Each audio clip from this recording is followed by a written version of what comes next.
Breaking news और latest development सुनने में आ रही है, उसके मुताबिक जो ईरान है उसने भी अमेरिकन जहारियत के खिलाफ एक काउंटर अटैक लॉन्च कर दिया और उसने जो मुस्लिम कंट्रीज़ हैं जहाँ पे अमेरिकन बेसिस हैं उनको हिट किया। और हमने इससे पहले देखा जो ईरानी असम्बली है उसने ये बिल पास कर दिया कि स्ट्रेट ऑफ हॉर्मुज़ को बंद कर दिया जाए।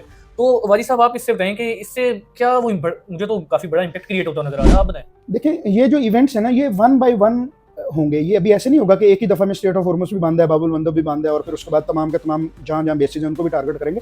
ये one by one step by step चीज़ें आएंगी। इसमें भी अब देखें, स्टेट ऑफ हॉर्मुज़ अभी हो सकता है अगले 10 दिन वो ना बंद करें, ठीक है, क्योंकि देखें स्टेट ऑफ हॉर्मुज़ से सिर्फ ग्लोबल नॉर्थ को ही तो नहीं सप्लाई हो रही ना ऑयल, इसमें ग्लोबल साउथ को भी मिल रहा है, ठीक है।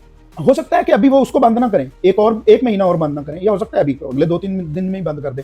लेकिन मैं ये कह रहा हूँ कि जो ये अमेरिकन बेसिस है ना, इनके ऊपर अब ये रेगुलरली अटैक करेंगे। आपने एक चीज देखी होगी कि अमेरिका को भी इस चीज का पता, उन्होंने बहुत क्विकली इसको अपने जो बेसिस हैं वहां से अपने जो प्रेजेंस है उसको कम करना शुरू कर दिया है। बहुत ही जो एसेंशियल किस्म के जो एसेट्स हैं ना उनको वहां उन्होंने अभी डिप्लॉय रखा है। अभी जो लेटेस्ट जो सुनने में आ रहा है कि इन्होंने कतर वाली जो बेस है ना इनकी अमेरिका की, उसको भी अटैक किया है ईरान ने, और फिर जो सीरिया में इनकी बेस है उसको भी अटैक किया है, और इसी तरह इराक में जो बेस है उसको भी अटैक किया। और अभी आप ये देखें, हो सकता है इनके जो सी में एसेट्स हैं उनको भी अटैक किया जाए। आप इसको अभी जेन से मत निकालें कि जो सी में एसेट्स हैं वो ज्यादा इनके अहम है। जो बेसिस अभी ये मोस्टली बेसिस इन्होंने अब खाली कर दी है वो इररिलेवेंट सी बेसिस है। हाँ, एक्चुअली जो इनके नेवल एसेट्स हैं ना, जो समुद्र में खड़े हैं वो ज्यादा अहम है। और मैंने जैसे अपनी लास्ट वीडियो में कहा था कि इनको समुद्र में ज्यादा बड़े बड़े सरप्राइज मिलेंगे। तो अब ये देखना है कि देखें, जिस तरह से आप कह रहे हैं कि क्योंकि वो अपने मुस्लिम कंट्रीज के अंदर हैं जो बेसिस, तो क्या उनका रिएक्शन आएगा? ऑफ कोर्स आता होता है रिएक्शन, लेकिन आप कैसे कह सकते हैं कि हो सकता है कि जो मुस्लिम कंट्रीज हैं उनकी किसी किस्म की इनके साथ अंडरस्टैंडिंग हो ईरान के साथ कि आप हमारे इंफ्रास्ट्रक्चर को नुकसान ना पहुंचाएं, आप प्रिसाइज करके इनके एयर बेसिस को मारते रहे, उसमें क्या है? मतलब मैं ये एक देखें अपना एक वाइल्ड गेस दे रहा हूं आपको,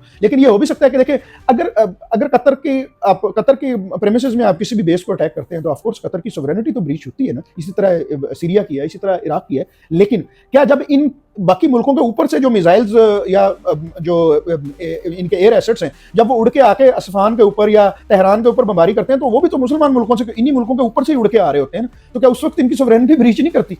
तो ये भी आप समझे ना। तो फिर देखें, जब जंग है तो फिर जंग है।